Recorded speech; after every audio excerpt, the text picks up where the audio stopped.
बिस्मिल्लाहिर्रहमानिर्रहीम। अस्सलाम वालेकुम डियर स्टूडेंट्स, कैसे हैं आप सब लोग। उम्मीद करता हूं कि खैरियत से होंगे और अपनी जो छुट्टियां है वो एंजॉय कर रहे होंगे।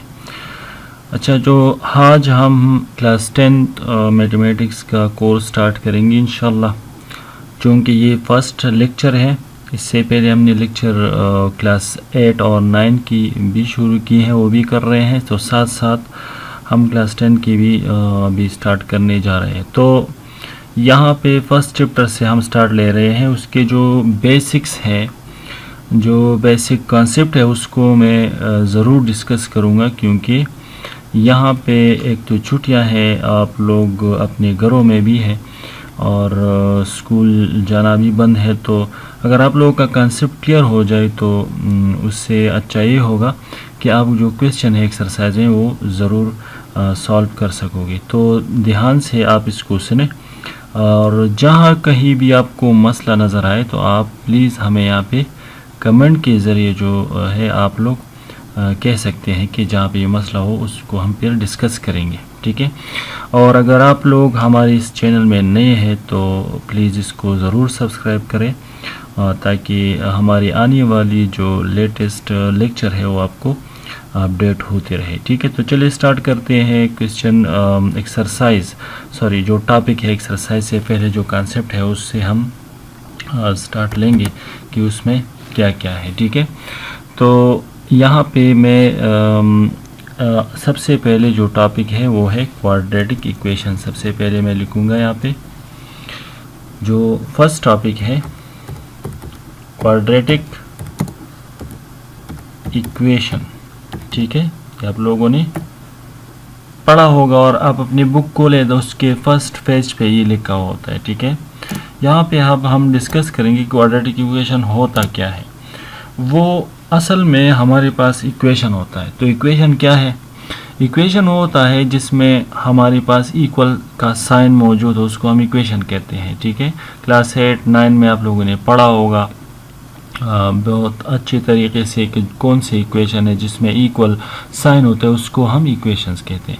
तो आज हम क्वाड्रेटिक इक्वेशन पढ़ेंगे, उसके बाद फिर बाय क्वाड्रेटिक की ये है, लेकिन आपके कोर्स में जो है वो क्वाड्रेटिक इक्वेशन। इससे पहले आप लोगों ने क्लास 9 में पढ़ा होगा कि लीनियर इक्वेशन क्या होता है। वो X plus B is equal to 0 ये होता। अब हम ये वाला जो करेंगे वो इस तरह है कि उसका जो जनरल फॉर्म मैं आपको लिखूं वो ये है कि a x square plus b x plus c. यहाँ पे है ए एक्स स्क्वेयर, फिर उसके बाद प्लस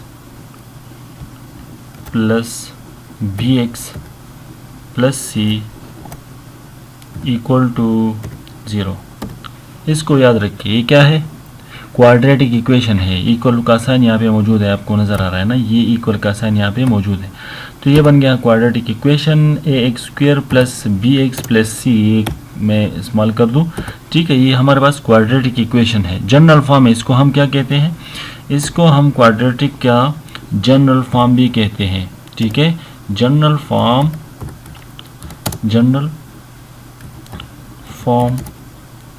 ऑफ अ क्वाड्रेटिक, मैं शॉर्टकट लिखूँ क्वाड्रेटिक इक्वेशन, ठीक है, सॉरी क्वाड्रेटिक इक्वेशन। तो ये हमारे पास जनरल फॉर्म है किस चीज़ का? क्वाड्रेटिक इक्वेशन का जनरल फॉर्म है। अच्छा, तो यहाँ पे हमें क्वेश्चन इसी तरह का मिलेगा, ठीक है, कि x square plus b x plus c. मैं आपको बताता चलूँ कि इसमें इस क्वाड्रेटिक इक्वेशन में आपको नज़र आ रहा है, एक है ए, दूसरा है बी, तीसरा है सी। तो ए बी और सी, इसको हम क्या कहते हैं? ए और ए, यहाँ पे मैं मेंशन करूँ ए बी और सी, इसको मैं कांस्टेंट कहता हूँ, ठीक है। कांस्टेंट क्या कहते हैं? को याद होगा ना कि कांस्टेंट उसे कहते हैं जिसमें जिसकी वैल्यू जो है वो चेंज नहीं होती, उसको हम कांस्टेंट कहते हैं, ठीक है। एक्स स्क्वायर है, फिर एक्स है, तो वेरिएबल है आपके सामने, लेकिन इस पूरी इक्वेशन को हम कहते हैं क्वाड्रेटिक इक्वेशन। ए बी और सी इसमें है कांस्टेंट, तो ये हमारे पास क्वाड्रेटिक इक्वेशन जो है वो बन गया। और ये जनरल फॉर्म है, इसको हम दूसरा नाम भी कहते हैं कि ऑब्जेक्टिव में, बोर्ड के ऑब्जेक्टिव में भी इस तरह आता है कि the general form of quadratic equation is dash. तो ठीक है, आपको नीचे दिखाई दे रहा होगा उसमें जो तीन ऑप्शन होते हैं, उसमें आप ये सेलेक्ट करेंगे x square plus b x plus c equal to 0। Class 9 में आप लोगों ने sorry x square plus b x plus c पढ़ा होगा, इक्वल उसमें नहीं था। यहाँ पे हम सोल्यूशन इसका करेंगे, सॉल्व करेंगे, इसके हम रूट्स निकालेंगे इसके। तो ये हमारे पास क्वाड्रेटिक इक्वेशन है। ठीक है, उम्मीद करता हूँ कि आप लोग समझ गए होंगे। कोई भी मसला हो तो आप कमेंट्स में ज़रूर बताइएगा। तो ये क्वाड्रेटिक इक्वेशन हम सॉल्व किस तरह करेंगे, इसका जनरल फॉर्म मैंने लिख लिया, लेकिन इक्वेशन इसका क्वेश्चन किस तरह होगा। क्वेश्चन इस तरह होगा कि फॉर एग्जांपल मैं एक इक्वेशन आपके सामने लिखूँ 5x स्क्वायर। ठीक है, यहाँ पे मैं लिखूँ कि 5x स्क्वायर और 5x स्क्वायर माइनस लिख के प्लस लिख के, जो प्लस फॉर एग्जांपल 4x है और प्लस 3 लिख के, जो भी है मैं खुद से ले रहा हूँ ना, वैसे एग्जांपल के तौर पर। तो ये हमारे पास क्या है, ये क्वाड्रेटिक इक्वेशन का एक क्वेश्चन जो है मैंने आपके सामने एक एग्जांपल के थ्रू लिखा कि इसी तरह का क्वेश्चन होगा। बाज़ औक़ात क्वेश्चन इस तरह आते हैं कि ये 5x स्क्वायर जो है यहाँ पे ये वाला, ये 5x स्क्वायर यहाँ पे लिखा गया होता है। मैं आप लोगों को यहाँ पे लिखूँ, पहले 5x स्क्वायर लिखा होता है, फिर इक्वल टू लिख डायरेक्टली इज इक्वल टू, फिर यहाँ पे लिखा गया है कि 4x और 4x के बाद क्या होता है 4x और फिर यहाँ पे प्लस 3 लिख लें। ठीक है, प्लस 3 यहाँ पे मैंने इस तरह लिखा। तो ये जनरल फॉर्म नहीं है, देखिए इसको गौर से, देखिए इसको, ये जनरल फॉर्म क्यों नहीं है, क्योंकि मैंने आप लोगों को पहले डिस्कस किया कि इसका जनरल फॉर्म स्टैंडर्ड फॉर्म जो होता है, जनरल फॉर्म को हम दूसरा नाम क्या कहते हैं, स्टैंडर्ड फॉर्म। ये आप देखें यहाँ पे क्या है, a x square plus b x plus c. हम जब भी इक्वेशन सॉल्व करते हैं क्वाड्रेटिक का ठीक है, क्वाड्रेटिक 2 कहते हैं, जिसके वो इक्वेशन जो जिसका पावर 2 से स्टार्ट हो। ठीक है, ये 2 से स्टार्ट होगा। तो यहाँ पे मैं तो यहाँ पे मैंने आपको जिक्र किया कि ये हमारे पास क्वाड्रेटिक इक्वेशन है जो जिसका जनरल फॉर्म वो है। तो ये वाला जो अब मैंने अभी ये लास्ट में लिखा, ये क्वाड्रेटिक इक्वेशन का जनरल फॉर्म नहीं है। पहले आप इसको इस फॉर्म में लेके जाएंगे। ठीक है, इस फॉर्म में, मतलब पहले एक्स स्क्वायर होगा, फिर 4x होगा और फिर आखिर में कांस्टेंट हिस्सा। अब मैं इसको अगर मैं सॉल्व करना चाहूँ तो इस तरह होगा। आपका फर्स्ट क्वेश्चन इसी जैसा है, 5x और इसके ऊपर जो है 5x ये स्क्वायर। ठीक है, 5x स्क्वायर के बाद प्लस ये प्लस नहीं सॉरी, अगर 4x को मैं उस साइड पे लेके जाऊँ तो क्या बन जाता है, माइनस 4x। और याद है ना, वहाँ पे आप देखें यहाँ पे जो कांस्टेंट है वो भी उस साइड पे, ये इक्वेशन जो है ये 0 के बराबर होगा। ठीक है, मतलब सारे जो टर्म्स हैं आप उस साइड पे लेके जाएंगे और आखिर में इक्वल होगा 0 के। ठीक है, 4x माइनस 4x बन गया। यहाँ पे -3 क्यों हो जाएगा, क्योंकि इस साइड पे ये +3 उस साइड पे -3 बन जाएगा। तो ये -3 और आखिर में इक्वल टू ये 0 बन गया। अब मैं इसको सॉल्व कर सकता हूँ। ठीक है, इसको मैं अभी सॉल्व कर सकता हूँ क्योंकि ये हमारे पास जनरल फॉर्म बन गया, स्टैंडर्ड फॉर्म में मौजूद है। तो आप यही याद रखेंगे कि हम जब भी इक्वेशन को सॉल्व करते हैं तो पहले वो स्टैंडर्ड फॉर्म में ही होगा, जनरल फॉर्म में ही होगा। अगर नहीं होगा तो आप उसको चेंज करेंगे, जिस तरह मैंने अभी चेंज किया, तो अब मैं इसको सॉल्व कर सकता हूँ। तो ये तो मैंने आपके सामने जो है एग्जांपल जिक्र की कि हम किस तरह इसको करेंगे, क्या तरीक़ा है वो करेंगे। ठीक है, इसको क्वाड्रेटिक इक्वेशन हो गया, इसका जनरल फॉर्म भी हो गया, मैंने आपको डिस्कस की। अब चलते हैं आगे। अच्छा, आपको अगर क्वाड्रेटिक इक्वेशन हमारे पास आ गया, एक क्वेश्चन आ गया, तो उसको हम किस तरह सॉल्व करेंगे। ठीक है, तरीक़ा भी तो होना चाहिए ना। तो यहाँ पे हमारे पास तरीक़े भी हैं, तो चलते हैं तरीक़ा। फर्स्ट, यहाँ पे क्वाड्रेटिक इक्वेशन के सॉल्व करने के 3 तरीक़े हैं। There are 3 methods for solving a quadratic equation. The very first method is by factorization. The second method is by completing square, and The third type of to solve a quadratic equation is by quadratic formula. तो first जो ये मतलब समझ गए ना कि इस quadratic equation को हम सॉल्व करेंगे ना, ठीक है, रूट्स निकालेंगे, तो उसका जो फर्स्ट तरीक़ा है वो है बाय फैक्टराइजेशन।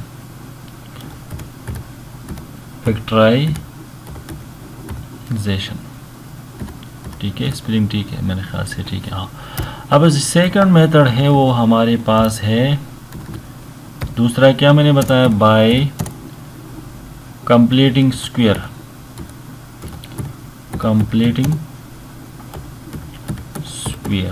ये हो गया हमारे पास दूसरा तरीक़ा। ये तीसरा तरीक़ा क्या मैंने बता दिया, अभी आप लोगों को मैं बताऊं कि तीसरा तरीक़ा क्या था, क्या था यहाँ पे, बाय क्वाड्रेटिक फार्मूला। ठीक है, ये तरीक़ा है। ठीक है, ये तीन तरीक़े हैं। क्या कहा मैंने, मैं क्वाड्रेटिक इक्वेशन को इन तीन तरीक़ों से सॉल्व कर सकता हूँ। ठीक है, अगर फैक्टराइजेशन का मुझे कहा गया है तो मैं फैक्टराइजेशन करूँगा, बाय कंप्लीटिंग स्क्वायर का कहा गया है तो मैं कंप्लीटिंग स्क्वायर करूँगा। अगर क्वाड्रेटिक फार्मूला कहा गया है तो यहाँ पे मैं फार्मूला आपके सामने ज़रूर लिखूँगा। ये इस तरह है कि x is equal to minus B, यहाँ पे माइनस बी, फिर यहाँ पे मैं लिखूँगा प्लस माइनस, यहाँ पे मैं इंसर्ट कर दूँ आपके सामने। ठीक है, ये फार्मूला है, ये प्लस माइनस यहाँ पे ये है। ठीक है, अच्छा, माइनस बी प्लस माइनस, फिर अंडर रूट यहाँ पे ज़रूर होगा क्योंकि ये अंडर रूट के बगैर नहीं होगा। और अंडर रूट के अंदर क्या इंसा होगा, अंडर रूट के अंदर बी स्क्वायर माइनस 4ac, यहाँ पे b, और फिर यहाँ पे क्या बन जाएगा, यहाँ पे माइनस, ठीक है, यहाँ माइनस बी स्क्वायर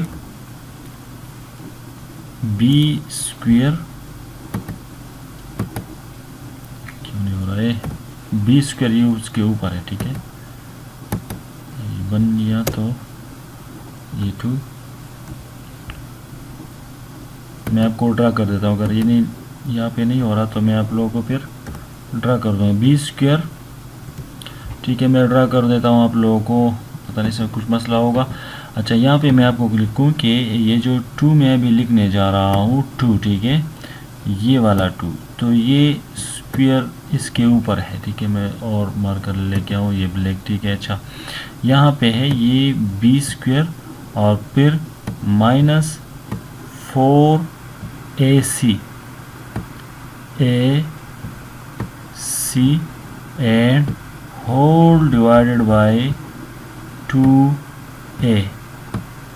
ठीक है, समझ गए ना इस पे क्या लिखा मैंने। अच्छा, यहाँ पे ये अंडर रूट जो है ना, ये इनके सारे के ऊपर है। ठीक है, मैं यहाँ पे दोबारा से आपके लिखूँ कि माइनस क्या है, माइनस b, फिर होगा प्लस, फिर माइनस, फिर अंडर रूट, और अंडर रूट के अंदर जो है बी स्क्वायर, फिर माइनस 4ac।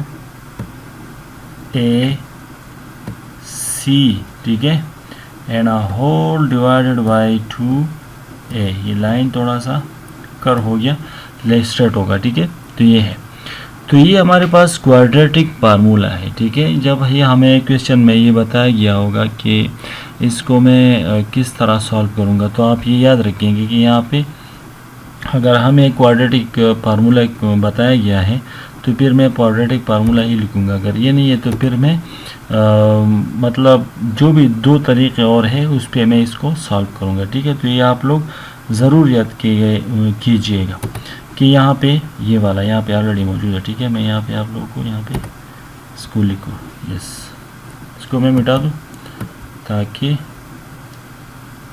यहाँ ये आपको नज़र आ रहा है ना। तो ये क्या है, ये हमारे पास कौन सा वाला है, ये हमारे पास क्वाड्रेटिक फार्मूला है। तो क्वाड्रेटिक फार्मूले में ये क्वाड्रेटिक फार्मूला है, ठीक है, ये जो आपको नज़र आ रहा है, ठीक है, इस क्वाड्रेटिक फार्मूले आपको नज़र आ रहा है बी है, ए है, सी है। तो इसका मतलब ये है कि ये वाला ए, बी और ये सी आपको बताया गया है, ठीक है। ये जो 5, 4 और 3 नज़र आए थे ABC, तो इंशाल्लाह अभी आप लोग समझ आप नहीं आ रहा तो ये क्वेश्चन में हम फिर आपको समझाएंगे, क्योंकि इस तरह आपको बिल्कुल भी समझ नहीं आएगा। तो आप लोगों को ये याद रखना होगा कि 3 तरीक़ा है, by factorization, by completing square है, क्वाड्रेटिक फार्मूला। तो ये क्वाड्रेटिक फार्मूला जो है आपको याद करना होगा, ठीक है, आपको याद होगा, क्वेश्चन में ये नहीं होगा। तो यहाँ पे इस तरह के क्वेश्चन आपको नज़र आएंगे। अब अपने एक्सरसाइज की तरफ आ जाए। एक्सरसाइज में आप अपनी बुक निकालें, उसमें क्वेश्चंस किस तरह है मैं आप लोगों को थोड़ा डिस्कस करूं, ठीक है। अच्छा जी, आप लोगों ने निकाला होगा एक्सरसाइज 1.1 में क्वेश्चन नंबर 1 है कि solve each of the following equation by factorization, ठीक है। मैंने बता दिया ना आपकी इससे पहले कि मैंने कहा कि क्वाड्रेटिक इक्वेशन को मैं किस तरह सॉल्व करूँगा। तो अब यहाँ पे क्वेश्चन में भी है, क्या है, solve each of the following equation by factorization. इसको आप फैक्टराइजेशन के थ्रू जो है वो सॉल्व कर लें, ठीक है। तो मैं अभी इसको सॉल्व करने जा रहा हूँ, तो इस तरह सॉल्व करूँगा, आप मेरे साथ साथ गौर से सुनिएगा, क्योंकि ये फर्स्ट मेथड है और ये क्वेश्चन जो है ये बाद में भी आ सकते हैं, पेपर में भी आ सकते हैं। तो इसको मैं अभी सॉल्व करने जा रहा हूँ, ठीक है। अच्छा, तो यहाँ पे मैं लिख लेता हूँ क्वेश्चन एक्सरसाइज नंबर 1.1, ठीक है। ये आप निकाले, मैं डायरेक्टली क्वेश्चन की तरफ आऊँगा। क्वेश्चन नंबर 1, क्वेश्चन नंबर 1 क्या है, यहाँ पे है एक्स स्क्वायर, ठीक है।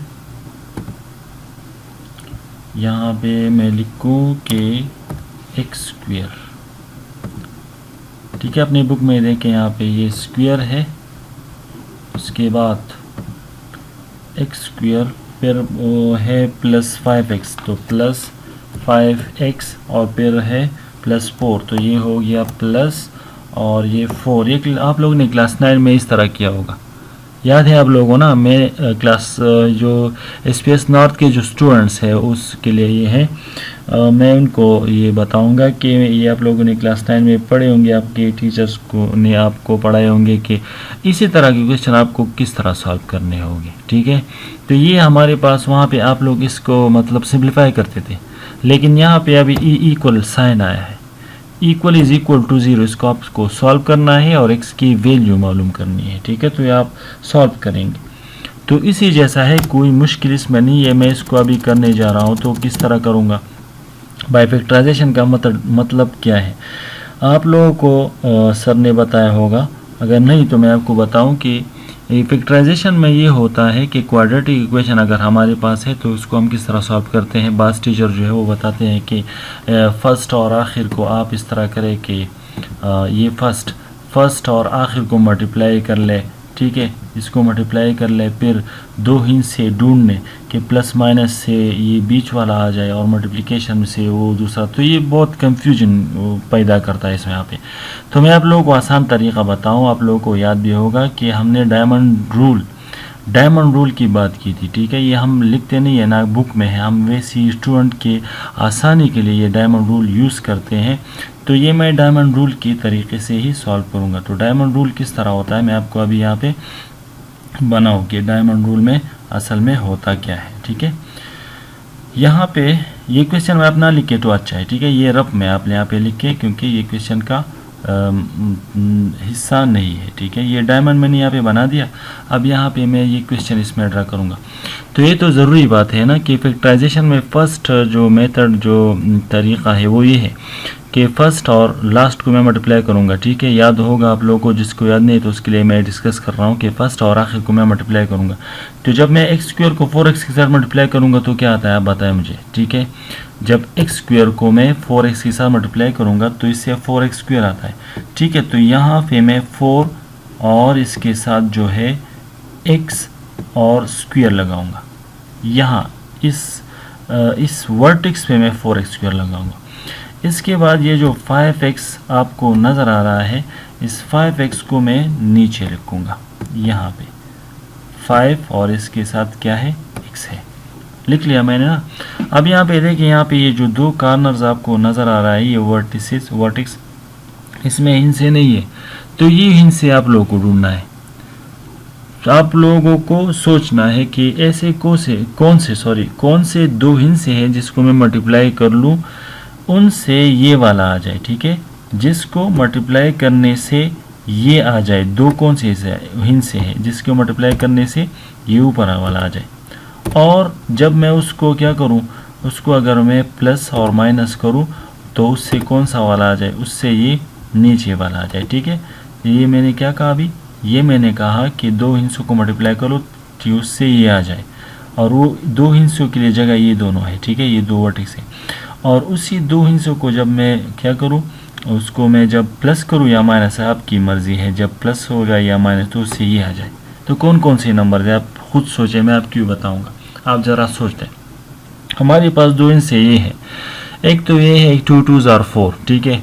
एक स्टूडेंट से वो बता रहा है कि सर ये 2x और मल्टीप्लाइड बाय ये 2x, ये मैंने मतलब यहाँ पे लिखा, ठीक है। तो 2 2s are 4x स्क्वायर, ठीक है। यहाँ से यहाँ इससे 4x स्क्वायर तो आता है, ठीक है। एक कंडीशन जो है वो ट्रू हो जाती है, लेकिन यहाँ पे अगर मैं 2 और 2 को ऐड कर लूँ तो इससे क्या आता है, इससे 4x आता है। यहाँ हमारे पास है 5x, तो ये कंडीशन गलत है, तो ये हम नहीं कर सकते कि 2 2s are 4। ऊपर कंडीशन ये ठीक आता है लेकिन ये ठीक नहीं आता, तो इसलिए इसको मैं नहीं करूँगा। ऐसे दो और हिंसे आप ढूंढें, एक हिंसा रह गया, दो हिंसे रह गए, वो है 4 1s are 4। अगर मैं यहाँ पे लिखूँ 4x और यहाँ पे मैं लिखूँ 1x या सिर्फ x लिखूँ, तो अब इन दोनों को मल्टीप्लाई कर लें, कंडीशन ठीक आएगा। 4 1s are, यहाँ पे 1 है ना x के साथ, 4 1s are 4x और x स्क्वायर, ये हो गया, ये आता है इससे। और अभी इसी हिस्से को आप प्लस करो या माइनस करो, मैंने कहा था ना कि आपकी मर्जी है, जो भी इससे कंडीशन को ट्रू करे, कंडीशन को आसान बनाए, तो वो आप यूज़ करेंगे। तो प्लस माइनस, तो अभी 4 के साथ यहाँ पे 1, ठीक है, x के साथ 1 होता है ना, वेरिएबल है, हर वेरिएबल के साथ जो है वो कोएफिशिएंट 1 होता है। तो 4x को मैं x के साथ मल्टीप्लाई कर लूँ तो इससे प्लस करूँ 4 + 1 5x आता है, तो कंडीशन ट्रू हो गई ना। तो ठीक है, यही मुझे चाहिए, ये दो हिस्से। तो समझ में बात आई ना कि मैं दो हिस्सों को ढूंढूंगा, मल्टीप्लाई करने से ये आ जाए और प्लस माइनस से ये नीचे आ जाए। आप लोगों ने क्लास 9 में ये किया होगा, मैं इसलिए इस पर और बहस नहीं करना चाहता, ठीक है। अब यहाँ पे अभी मैं क्वेश्चन सॉल्व करूँगा। तो यहाँ पे एक्स स्क्वायर अपने जगह पर, ठीक है, इसको मैं यहाँ से हटा के नीचे लिख लूँगा, सॉरी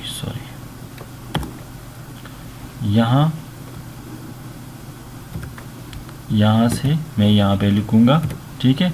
उसके बाद यहाँ, इसके बाद ये जो दो हिस्से ये आपको नज़र आ रहा है, ये वाले, ये हिस्सा और ये वाला, ये लिखूँगा। तो ये कौन कौन से हैं, यहाँ पे मैं लिखूँगा डायरेक्टली के प्लस, क्या लिखूँगा, प्लस कौन कौन से हैं, एक 4x है, ये वाला 4x + x, यहाँ पे वही लिखूँगा 4x और फिर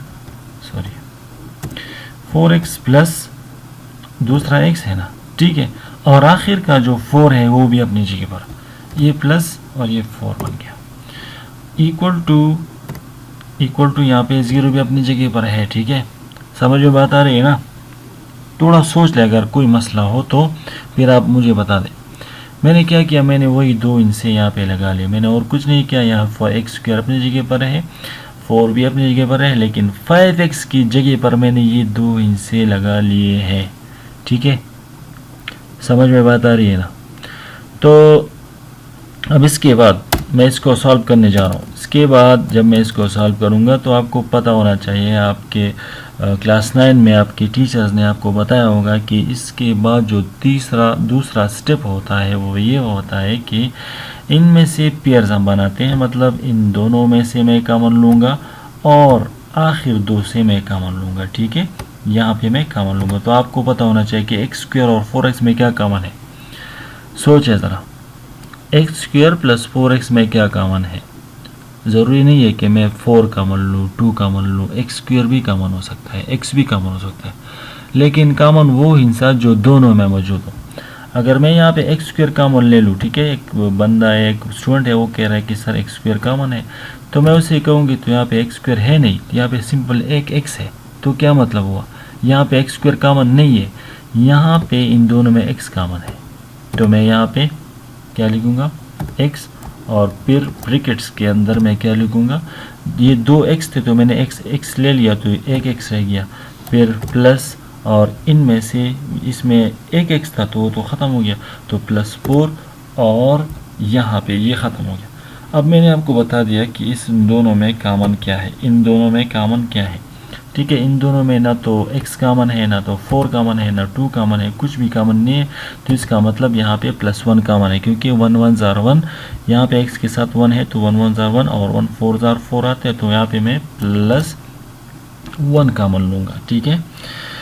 यहाँ पे +1 कॉमन हो गया। इसके बाद मैं क्या करने वाला हूँ कि आखिर में ये +1 जो मैंने कॉमन लिया तो अंदर क्या रह गया, आपको थोड़ी सी जहन से काम लेना होगा कि इसके अंदर x तो अपने जगह पर रह गया और प्लस ये 4 भी अपने जगह पर ही रह गया, ठीक है, और आखिर में = ये 0 अपने जगह पर है। समझ गए इस पे? अब मुझे कैसे पता चले कि मेरा क्वेश्चन ठीक है या गलत है? जब ये 2 पेयर नहीं है, ये x+4 और x+4, दूसरे क्वेश्चन में x+1 x+3 इस तरह आएगा। अगर ये दोनों सेम हो तो आप लोगों का आंसर जो है वो ठीक है, अगर सेम ना हो तो भी गलत होगा। अब आप मुझे ये बताएं कि इन 2 पेयर्स में सारों में से कौन सी चीज़ जो है वो कॉमन है, कौन सा टर्म कॉमन है, ठीक है। x तो नहीं है, बल्कि ये x+4 यहाँ पे भी है और ये x+4 जो है वो यहाँ पे भी है। तो क्या मतलब हो गया कि मैं इससे जो है एक x+4 कॉमन लूँगा, x प्लस और ये 4, ठीक है, ये कॉमन हो गया। जब आप इन दोनों से x+4 कॉमन आपने ले लिए तो x+4 ख़त्म हो गया, तो क्या रह गया? x+1 रह गया।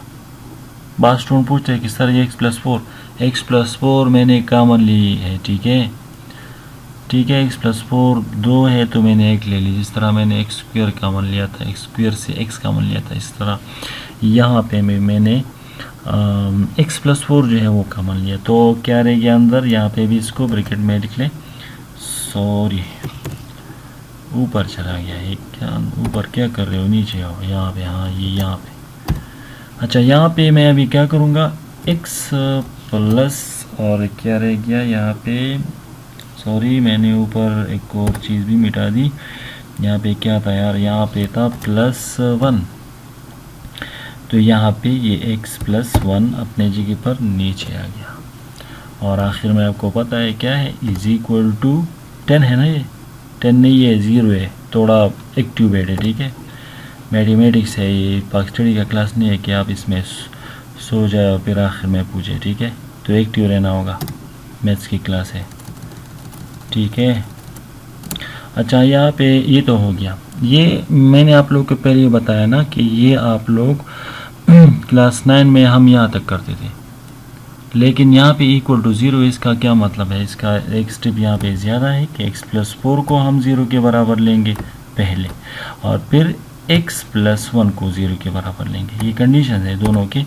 तो मैं पहले लूँगा x+4 क्या हो गया, 0, मैंने बता दिया ना, पहले इसको सॉल्व कर ले, या अगर सॉल्व नहीं करते तो फिर दोनों को ले ले, कामा x+4 0 के बराबर है, और दूसरा क्या है, x+1 0 के बराबर है, या x+1 0 के बराबर है, या x+4 0। पहले इसको सॉल्व कर ले, तो अगर मैं x की वैल्यू मालूम करूँ तो x इस 4 को मैं उस साइड पे लेके जाऊंगा तो यहाँ पे -4 यहाँ पे आ जाएगा, ये आंसर एक ये हो गया। अब इसकी तरफ आता है, इसको सॉल्व कर ले तो x की वैल्यू क्या होगी, x +1 जो है उस साइड पे क्या हो जाएगा, इससे आएगा -1। तो ये ही इसका रिक्वायर्ड जो आंसर है वो हो गया। तो मुश्किल नहीं है, बहुत ही आसान है। और ये डायमंड रूल जो है इसके ज़रिए आप कोई भी जो क्वाड्रेटिक इक्वेशन है, क्वाड्रेटिक इक्वेशन आप उसको जो है सॉल्व कर सकते हैं। ठीक है, तो ये फर्स्ट क्वेश्चन मैंने किया। यहाँ पे सेकंड, थर्ड और यहाँ पे और क्वेश्चन कौन कौन से हैं, 5, 6 तक क्वेश्चन है। तो यहाँ पे आप देखें, यहाँ पे कंफ्यूज ना हुए, क्योंकि यहाँ पे 5, 6 और जितने भी क्वेश्चन इसको आप पहले स्टैंडर्ड फॉर्म में ही लाएंगे। उसके बाद जो है ये फार्मूला, ये जो बाय फैक्टराइजेशन है, इसको आप करेंगे। ठीक है, तो ये आप याद रखेंगे। तो इसका आंसर कौन सी हो गई, मैं आपको यहाँ पे मेंशन करूँ। इसके आंसर एक तो ये है, इसको सॉरी ये वाला ऊपर कर ले यहाँ। ठीक है, और दूसरा क्या है, यहाँ पे आ जाओ। वहाँ क्या कर रहे हो, तो ये x plus x is equal to -1 and x is equal to -4 इसका रिक्वायर्ड जो है आंसर हो गया।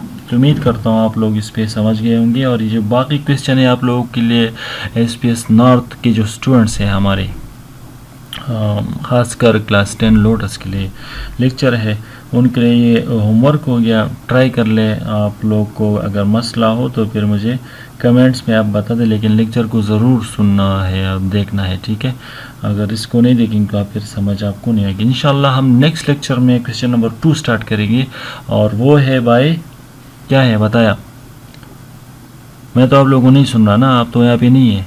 ठीक है, तो क्वेश्चन नंबर 2 है बाय कंप्लीटिंग स्क्वायर। तो इंशाल्लाह इसको हम नेक्स्ट लेक्चर में करेंगे। अपना बहुत सारा ख्याल रखिएगा, अपने घर वालों का ख्याल रखिएगा, अपने वालिदैन का ख्याल रखिएगा, और मुझे अपने दुआओं में याद रखिएगा। इंशाल्लाह मिलते हैं नेक्स्ट लेक्चर में। अगर आप लोग हमारे इस चैनल में नए हैं तो प्लीज़ इसको सब्सक्राइब कर लें, ताकि आप लोगों को जो ताज़ा नई लेक्चर है वो टाइम पे पहुंच सके। तो अपना ख्याल रखिएगा और मुझे अपनी दुआ में याद रखिएगा। इंशाल्लाह नेक्स्ट लेक्चर में फिर हम ये डिस्कस करेंगे, और कोई मसला हो तो मैं बार बार कह रहा हूँ कि आप कमेंट्स में हमें ज़रूर बताइएगा। तो तब तक के लिए अपना ख्याल रखिएगा और अल्लाह हाफिज़।